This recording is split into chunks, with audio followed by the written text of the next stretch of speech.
Sadis. Kamu kira aku menyuruhmu menggonggong di depanku? Ucap Damar. Tiba-tiba ruangan itu menjadi sunyi. Beberapa orang yang terlihat berbisik pun diam semua. Bahkan ada yang sedang meminum wine akhirnya berhenti dan menelan minuman mereka tanpa bisa menikmati rasa pahit yang memabukkan.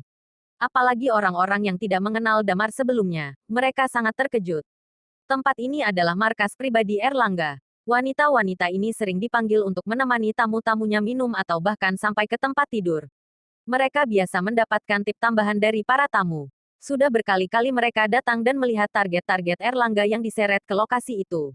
Pertumpahan darah sudah biasa, mulai dari yang ringan sampai berat. Kadang para target pulang dengan mata lebam sebelah, gigi terlepas, atau bahkan tak sadarkan diri dan koma selama beberapa bulan. Tapi yang jelas, siapapun yang datang ke sini pasti tidak akan berani menolak setiap perintah Erlangga kalau mereka sayang nyawa. Damar adalah orang pertama yang berani menantang, apalagi ini di kandang Erlangga. Singkat cerita, seorang lelaki bersiap mengangkat tongkat bisbol tinggi-tinggi dan berkata, "Wah mulutmu beraninya. Ku bunuh kau." Damar mengangkat alisnya sambil menunjuk kepalanya sendiri, "Ayo, sini coba hancurkan kepalaku kalau bisa." Wajah lelaki itu seperti sumbu bom yang disulut. "Kamu kira aku tidak berani?" Tongkat bisbol itu sudah seperti temannya. Selama ini mereka selalu menghabisi target Erlangga bersama. "Berhenti. Kamu orang yang menarik." Erlangga bertepuk tangan dan tertawa sambil berdiri. "Di kota ini, tidak ada yang berani membantah ucapanku." "Yah, sejauh ini cuma kamu saja." Damar tersenyum dan berkata, "Lalu apa? Orang bisa salah paham. Mereka bisa mengira kalau kamu ini adalah anak orang kaya. Loh, dengan kepribadianmu yang seperti ini," kata Erlangga sambil menaikkan satu kaki ke atas meja di depannya. Meja itu penuh dengan gelas dan beberapa botol wine. Erlangga menuangkan wine itu di gelas sambil berjalan menuju Damar. "Tapi nyatanya, kamu cuma orang rendahan. Tukang angkat batu bata," kata Erlangga sambil memegangi wine yang dia tuangkan sendiri. "Kalau cuma anjing sepertimu aku bisa habisi sendiri. Jangan sok jadi jagoan di sini." Saat Erlangga mengucapkan kalimat terakhirnya, gelas berisi wine itu dia guyurkan ke atas kepala Damar. Sementara tangan lainnya yang berisi sebotol wine diayunkan dan mengenai kepala Damar. Tapi tiba-tiba Damar berbalik menepis tangan Erlangga ke atas. Botol wine itu pun terbang ke udara sebelum akhirnya jatuh. Perang. Botol itu jatuh ke atas kepala Erlangga. Erlangga terkejut dan membuang gelas yang masih di tangannya. Memegangi kepalanya sendiri yang seperti tertiban setumpuk batu bata. Darah segar mengucur di kepalanya. Namun belum sempat dia menyeka darah di dahinya. Damar memiting kedua tangan Erlangga dan menekan kepalanya di atas meja. Brak! Damar membuat semua orang ketakutan dengan menekan kakinya di kepala Erlangga yang mengerang kesakitan. Masih dengan kaki di atas kepala Erlangga, tangannya mengambil sebuah gelas berisi anggur dan meminumnya. Anggur yang enak, sayang kalau tidak diminum.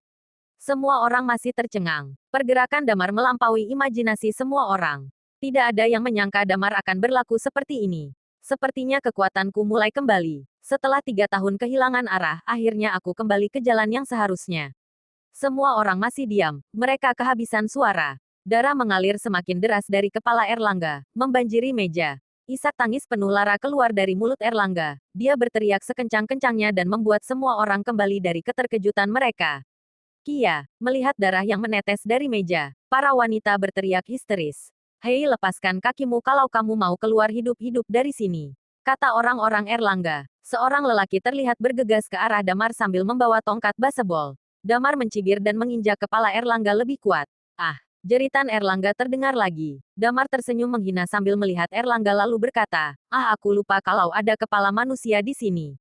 Apa yang kamu lakukan? Cepat lepaskan," kata anak buah Erlangga. Tapi Damar sama sekali tidak peduli. Gelas berisi anggur dia tuangkan di atas kepala penuh darah itu.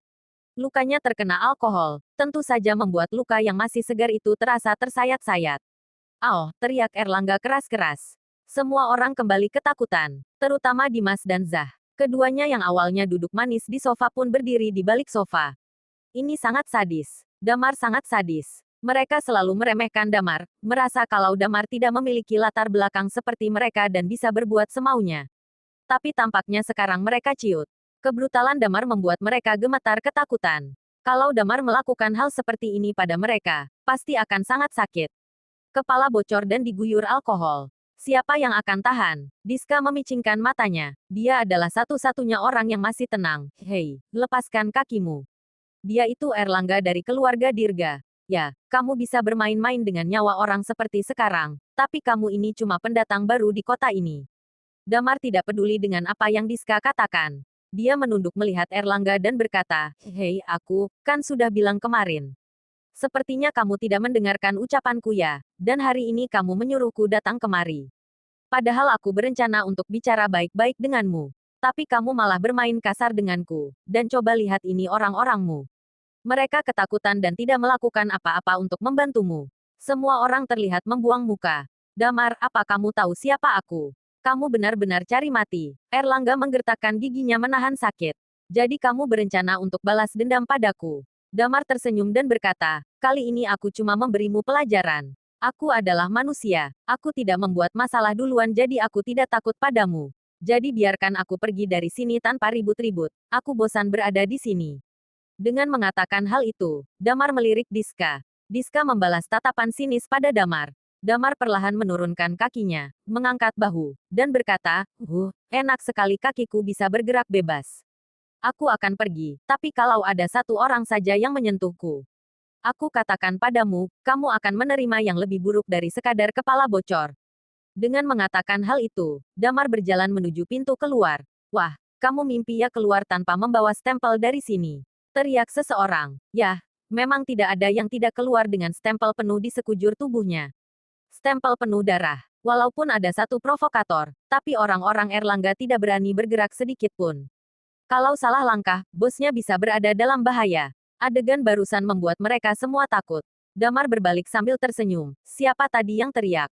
Tapi apa? Tidak ada yang berani mengaku.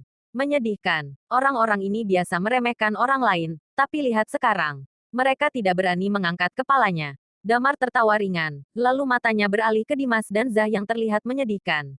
Mereka berdua menunduk ketakutan begitu bertatap muka dengan Damar. Keringat dingin keluar seolah ada hujan turun tidak mau berhenti. Bersambung.